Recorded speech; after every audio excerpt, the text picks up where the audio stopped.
আজকে আমরা ক্লাস 6-এর স্বাস্থ্য সুরক্ষা বইয়ের 103 নম্বর পৃষ্ঠার কাজের সমাধান নিয়ে আলোচনা করব।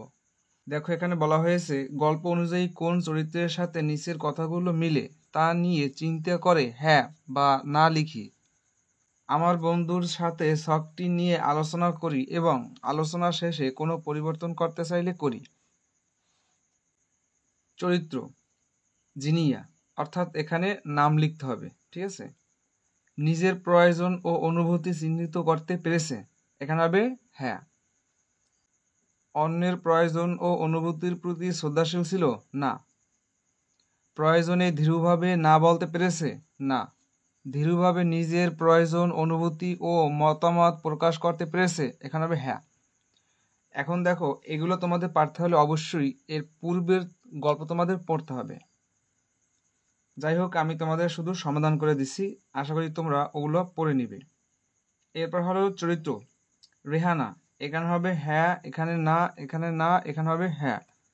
তারপর হলো এখানে খায়রুল হাসান, এখানে হবে হ্যাঁ, এখানে না, এখানে না, এখানে হবে হ্যাঁ। তোমরা এগুলো বুঝতে চাইলে অবশ্যই তোমরা পূর্বের গল্পটি পড়বা। এরপর দেখো, নিচে আরেকটি কাজ আছে যা আমাদের সমাধান করতে হবে। নিচের প্রশ্নগুলো পরে উত্তর তৈরি করি। আমার বন্ধুর সাথে প্রশ্নগুলো নিয়ে আলোচনা করি এবং আলোচনা শেষে কোনো পরিবর্তন করতে চাইলে করি। প্রশ্ন: জিনিয়ার জায়গায় আমি থাকলে আর কি কি উপায় আমার সিদ্ধান্তর কথা জানাতাম? এখানে আমরা উত্তর হিসেবে লিখতে পারি, আমার এই কালো রঙের জামাটা কিনে দাও, তবে তোমার ভালো না লাগলে আমার প্রয়োজন নাই। আমার পছন্দ অপছন্দ আমার পরিবারের মানুষকে কিভাবে বোঝাবো? এর উত্তর হিসেবে লিখতে পারি, আমার ভালো লাগার জিনিসগুলো তাদের জানাবো, তবে তারা যা বলবে তা মেনে নিব। এতটুকুই ছিল তোমাদের 103 নম্বর পৃষ্ঠার কাজের সমাধান। আশা করি তোমরা বুঝতে পারছো।